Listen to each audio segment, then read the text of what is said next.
আন্তর্জাতিক রাজনীতিতে হঠাৎ এক বড় পরিবর্তন দেখা দিয়েছে। পাকিস্তান এখন সৌদি আরবকে পারমাণবিক সুরক্ষা দেওয়ার ইঙ্গিত দিয়েছে। এই চুক্তিকে প্রতিরক্ষা নয়, বরং সৌদি আরবের এক বড় পাল্টা চাল হিসেবে দেখা হচ্ছে। এর প্রধান কারণ হলো ইরানের পারমাণবিক বোমা তৈরির চেষ্টা।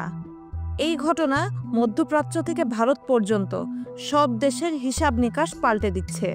এই পদক্ষেপের ফলে মধ্যপ্রাচ্যে একটি বিপজ্জনক অস্ত্রের প্রতিযোগিতা শুরু হওয়ার ভয় তৈরি হয়েছে।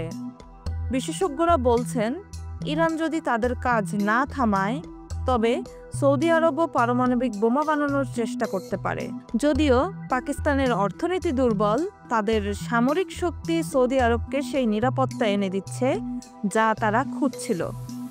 এই চুক্তি অনেকটা সামরিক জোট ন্যাটোর মতো, যেখানে বলা হয়েছে এক দেশের ওপর হামলা হলে তা দু দেশের ওপর হামলা হিসেবে ধরা হবে। এই নতুন খেলার পেছনে রয়েছে চীনের সুদূর প্রসারী বুদ্ধি। চীন পাকিস্তানের অর্থনৈতিক করিডোরকে ব্যবহার করে সরাসরি যুক্ত না হয়েই উপসাগরীয় অঞ্চলে নিজেদের প্রভাব বাড়াতে চাইছে। চীন একদিকে ইরানকে সতর্ক করছে, আবার অন্যদিকে সৌদি আরবকে সুরক্ষার বিকল্প দিচ্ছে। এই কৌশল চীনকে এমন এক সুযোগ এনে দিয়েছে যখন আমেরিকা এই এলাকা থেকে কিছুটা মনোযোগ সরিয়ে নিয়েছে। পাকিস্তানের এই সিদ্ধান্ত আমেরিকা এবং ইসরায়েলের জন্য বড় বিপদ তৈরি করেছে। সৌদি আরব এখন আর শুধু আমেরিকার ওপর নির্ভর করতে চায় না।